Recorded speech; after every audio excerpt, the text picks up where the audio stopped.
Hi, everybody. It is Tim Constantine with you. You know, there are a handful of people over the ages. Television has been around, 70 years now? And there's a handful of people that you invite into your home regularly or that appear via that magic box during that 70 years that feel like they're family to you. You know, a lot of people would have said that about Johnny Carson when he was the king of late night. He was in people's living room every night. He was likable. He was approachable. Now, it's interesting. You guys will know exactly what I'm talking about when I tell you this. There's a guy named Mike Lindell. Wait a minute, I know that name, Tim. Of course you do. He's on your television constantly. Doesn't matter what channel you're watching, there is Mike Lindell and My Pillow. And he's been there for, I don't know, better part of a decade, where he is selling My Pillow. He has other products as well now. And they make millions and millions, hundreds of millions of dollars worth of sales in pillows. The guy is amazing, wonderfully nice man. But life has not always been easy for Mike Lindell. He's got a new book out called What Are the Odds? From Crack Addict to CEO, and he joins us now. Mike, how are you, my friend? I'm doing great. I just listened to you say all that. Yeah, I have been on TV now. They did a check on it. It was 2.6 million times. If you had told me back to the day, I was on TV quite a while ago, but it wasn't for good things. So now this is. I've told my mom, Mom, I'm way ahead of that curve now. You know, I'm convinced a big part of your success, I have My Pillow, a great product, but not just the product, people like you. You're very likable, you're very approachable, and I wonder, along those lines, since you've been on that television 2.6 million times, how much do you get just people walking up to you going, "Hi, Mike," all the time, wherever you are? It's everyone. Seriously, I was just at the Minnesota Vikings San Francisco game, and out in San Francisco, every single person had seen my picture, and it's everywhere I go. But you know, I enjoy it. I enjoy. They come up to me now, and it's not so much the pillow. They'll come up to me and they heard about my transformation from a crack addict where I'm at now, what God's did in my life with my faith, or they'll say, you know, we hear. Or they'll say, you know, thanks for having the president's back. We're praying for him. But those are the most common two things. It used to be all the time for the pillows. Kids still grab me and think I'm like a big cartoon character. Well, some would argue you are. You're a big cartoon character. When you've never been shy about your past. You have said, you know what? It's who I was. It's who I am. I've overcome it. I'm a better guy now. And you do a lot of work for charity. You do a lot of things, but. Let's start at the beginning. What was your childhood like? What was your relationship with your mom and dad? What was your relationship with siblings? How did that all shake out? Well, my parents divorced when I was 7, back when divorces weren't common. And that's where I think, you know, for me, I believe that addiction comes from childhood, from things that happen in childhood, from fatherlessness to divorce to any traumas. You know, traumas can manifest to that. But you have all these different things that happened in childhood. Well, mine was that divorce, so I was put into a new school. And they, I would either show off or I wouldn't talk to people. You know, that was what I would do, and that one ended up being, you know, it was a self-worth thing. You know, how if I didn't feel worthy or I felt like I didn't fit in, and then it got to be in the 1980s after. At my 5-year reunion, I was telling all my classmates, I said, you know, they're all graduating from college and they all had great jobs, and I had just been I had dropped out of college the first quarter and working in a drive-in movie in a grocery store, and then I lost the grocery store job, and I was at the 5-year reunion. I was just telling them about owing the mafia money for football bets and. Falling asleep on a motorcycle, crashing and going skydiving, and my parachute not opening. All these things they were true stories, but I just took over the reunion. I got home that night, laid in bed, and I go, but it was a sadness because I really wanted what they had. Right. And then it got to be in 1984, about 1982, I was introduced to cocaine, and then I could talk to people, and it was for pain, and I was basically a 20 years of functioning cocaine addict, and then it switched to crack cocaine in the early 2000s.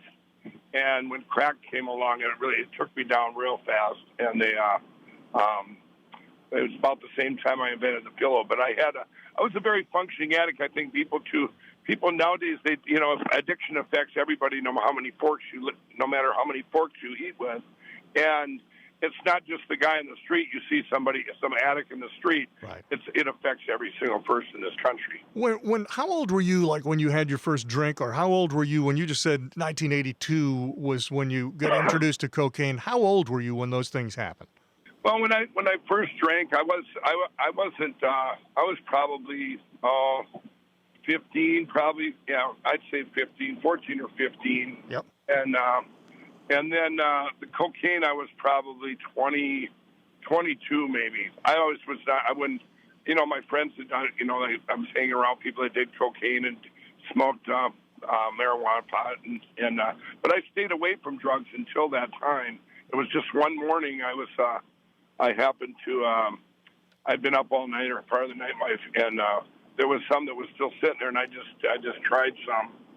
And from this party that had been the night before, and it was instant for me that I was. Let's try that again. Yeah. Sometimes in retrospect, when you look back now, I'm sure you see it differently than when you were living it. But at what point, looking back now, at what point did it really become a problem? Was it that first time when you did it and thought, no, this is it? No, right. No, I was, like I say, I was a very functioning cocaine addict. I actually. Many years, I raised a family. I ended up, got married. God gave me that white picket fence. I mean, I was I was an entrepreneur, so I had all these different things I was doing. And I was married 20 years, raised 4 kids. But we were, I was, like I say, I was a very functioning addict. I owned one of the things I owned, though, was a bar. So you could, right. I owned a small bar, so you could kind of get away with more than you could if you were in a normal job, so to speak. Right. Well, and then when it switched to crack, crack is it's a different drug than cocaine, and there people that are especially ex-crack addicts, they say, well, wait a minute, you invented my pillow in 2004, but you didn't quit till 2009. They almost say like that's impossible. And how did that work? That's a great question. Is how does that work? How and when and where are you practicing your crack addiction while you're building My Pillow? Well, well, what I did when I was inventing My Pillow, it was like 2 parallel railroad tracks. When I put all my energies into inventing it, so it's not like I was, it was a self-worth thing. So I think inside I was feeling so good by I was inventing it, that I wasn't doing the drugs like I was, maybe the month before, maybe the year before, whatever. So there was like a lull period there where I didn't, where I put all my energies into inventing My Pillow, and then, but once it was invented, realized I was turned down everywhere. I was turned down in the box stores, so it was a big letdown. But then when I did finally end up doing. Someone said, Mike, why don't you do a kiosk? I said, how do you spell that? And I did this kiosk, and I couldn't sell there. My ex-wife, or my wife at the time, she was the one selling. I couldn't talk to people. See, I was very kind of introverted. I couldn't talk to people. Like if someone came in my bar and I wasn't high, I was a stranger, and I was by myself, I would just. I'd wait on them and go over and act like I was busy and hope they'd leave, because it was a fear of rejection. You can't get rejected if you don't talk to people. So I was fighting that my whole life, where this fear of rejection. I couldn't now and see that. But one of the things when I did home shows and fairs, then, which I finally ended up doing, when I put a table between me and the people, and then I could talk to them and tell them about this pillow, and they would come back the next day and tell me that it changed their life, and it wasn't about the money. It made me feel good inside. Right. And that just fed me. I was in a business then that fed my pains, my inner pains. You know what I mean? Yeah. I mean, it was like I couldn't wait to do the show, and I didn't need drugs to do the show. So, and I never broke trust with the show promoters. So, on a parallel track, that track I kept pretty clean of any. Nobody would know. It was almost like a double life. You're over here, and you're doing what you want to be, and you are who you want to be, and then over here, you've got these terrible addictions going on. My guest is Mike Lindell. You know him as the creator of My Pillow. He's got a book out this week, coming out this week, called What Are the Odds? From Crack Addict to CEO. You mentioned at the very top, you said you're celebrating January 16th is an anniversary. Explain to people what that is. Well, that was 11 years ago. What happened is in 2008, it was early 2008, a bunch of stuff happened in 2008. But the first thing was the drug dealers did an intervention on me. There was 3 of them. I was downtown Minneapolis, and I've been up for 14 days, and I come out of the room, and all 3 of them looking at me like, I go, what's going on? They go, you've been up for 14 days where everybody's cutting you off. And I started complaining. Well, the one guy left, and the other guy, he must have hit the streets telling people. And the third guy, he finally fell asleep, and I went down to the streets of Minneapolis at 2:30 in the morning, and I get out there. I couldn't buy crack anywhere. I came back upstairs an hour later, and he's sitting up for me, and he said, man, how'd that work out for you? And he said, give me your phone. I'm going to take a picture of you for that book you've been telling us you're going to write someday. He goes, you've been telling us for years that you're going to quit these drugs, and you're going to come back and help us all someday, and you're our hope, and we're not going to let you die on us. What's the matter with you? And so that, because I would tell those guys all the time that someday I'm going to quit, I'm going to write a book, I'm going to come back and help y'all, and they believed me. And that year in 2008, my friend came to me that he was my equal in every way, and he came to me in December. I had lost my house, I had lost everything by then. And he came walking in like he was beamed in like in a Star Trek movie. I go, Dick, what are you doing here? I hadn't seen him in 3 years. And he was my match in every way. We both started cocaine at the same time, both started crack at the same time. But he had quit for 4 years, and he had found the Lord. And he goes, yeah, the Lord led me here. He goes, what's going on? And I go, well, as long as you're here, I said, is it boring? And he said, no, man, it isn't boring. But I had all these questions for him, and that only he could answer. But I didn't quit that day. A month later, when I made sure there was nothing left, no monetary thing, right. that it would be the best comeback ever. Well, on January 16, 2009, I just said a prayer. I said, okay, God, if I'm going to do this, I knew the pillow was just a platform for a much bigger thing. And I said, okay, I want to wake up in the morning. It was probably one of the first times I had this big prayer. And I said, I want to wake up in the morning and never have the desire for the cocaine, crack, cigarettes, alcohol, everything ever again. And I woke up the next day and they were gone. The desires were gone. So that anniversary is on January 16th.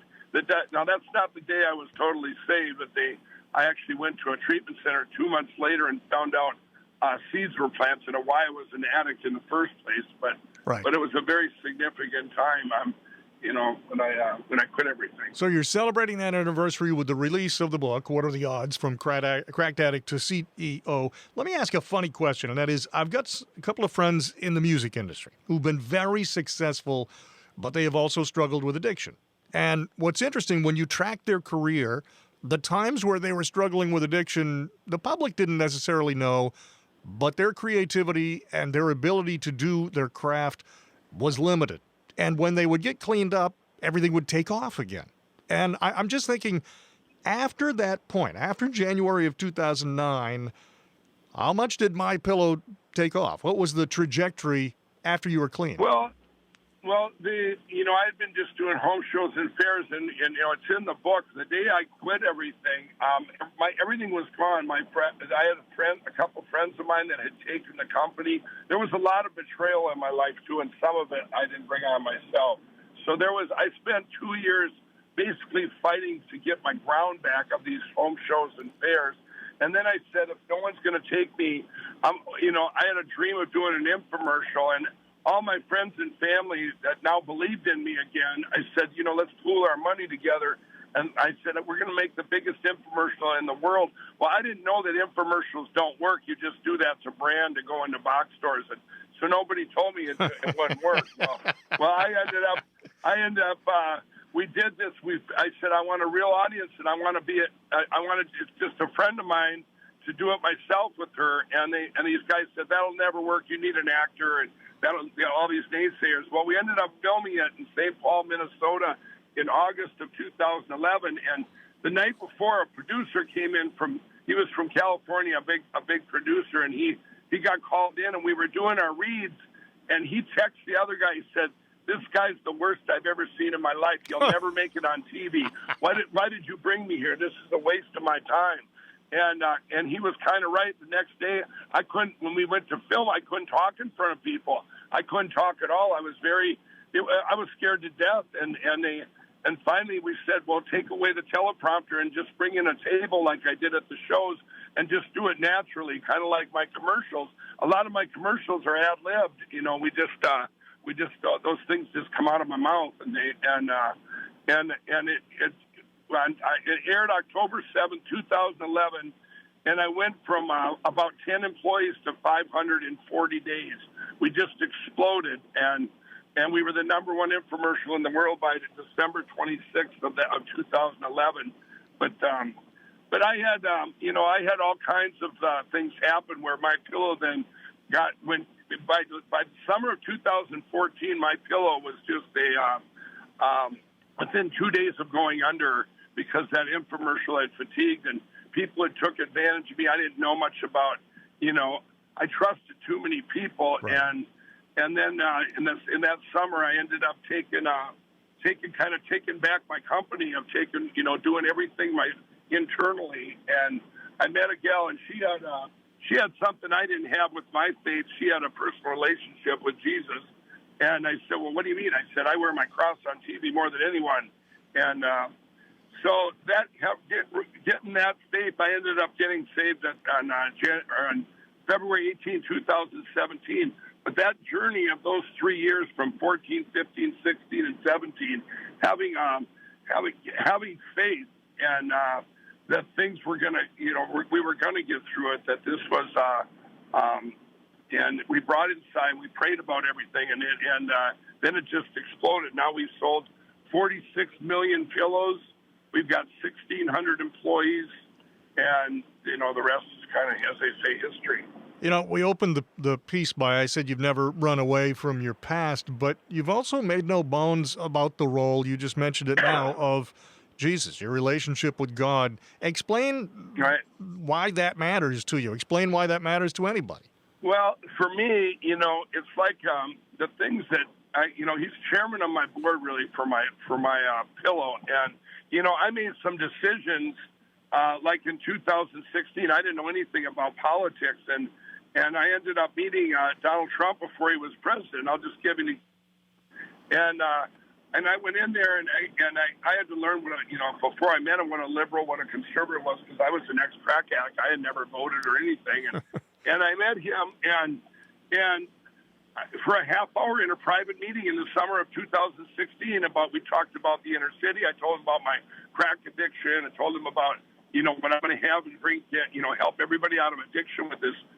We talked about that, about this network I was going to create, and he talked about Made in America. Well, when I walked out of his office, I said, wow, he's going to be the best president in history. And I went back to Minnesota and I told my board, I said, I'm going to go all in for Donald Trump. And they said, you're going to lose half our business or whatever. And I went out of the boardroom and I was very upset. And my CMO came out and said, we didn't get this far by you not listening to God. And I went back in there and I said, we didn't get this far by me not listening to God. I'm going to do what I know is right and what I prayed about. And I actually did a press release then, and I was, of course, the media, they didn't even know what we talked about. But for the first time ever, they attacked me and called me racist. They called me all kinds of names, and I'm going, wow, what did I do? It was the strangest thing. But I stood my ground, and even when the Better Business Bureau, after he was elected, they put me from an A+ to an F, and I just kept the faith that I was doing the right thing. And I think when you have that relationship, well, I know when you have that.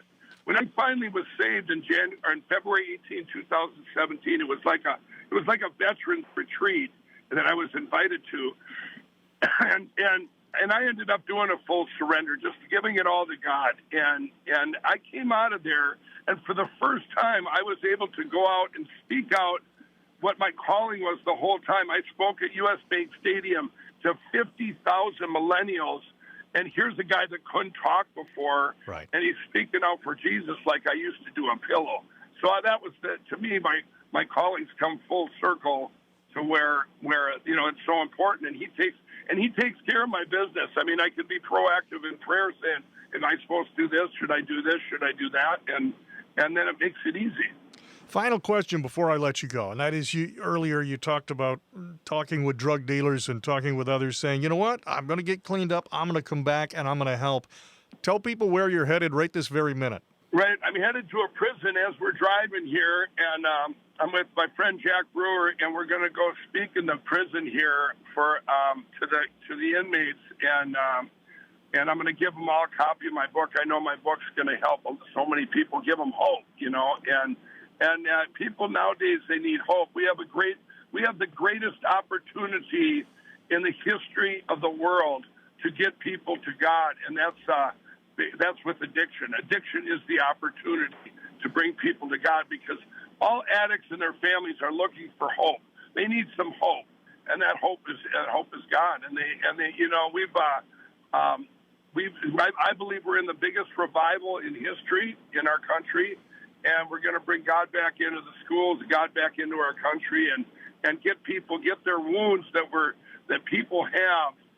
Coming out, it's called the Lindell Recovery Network. That comes out in hopefully about 2 months. It's going to be the best help ever for addicts. And if you're an addict out there now, or you have a loved one out there, I can tell you the best place is a faith-based treatment center. Your Salvation Army, Teen Challenge, Union Gospels, anything that's faith-based, because you go to these secular centers, you just flush your money down the toilet. They don't work. You need to address why you were an addict in the first place. Address those wounds. Get your heart restored, because there's nobody harder workers than addicts. And I'll tell you what, and nowadays an addict, you get set free, and they're the hardest workers on the planet. Well, you talk about hope, Mike. We hope you continue to succeed, continue to do well, and continue to spread the good word. Well, thank you all, and God bless. I'll maybe I'll catch up with you after we talk to these inmates today. It'll be a good second follow-up. That sounds good, my friend. All right, take care. Be well. All right, thanks. Bye. Bye-bye. It's Mike Lindell. His new book is What Are the Odds? From Crack Addict to CEO. He's got the greatest story there is. It's the American dream. You make bad choices. We all make bad choices. But you have the opportunity to change it. And you know what? As he points out there, God sure makes that easier. I'm Tim Constantine, and this is the Capitol Hill Show.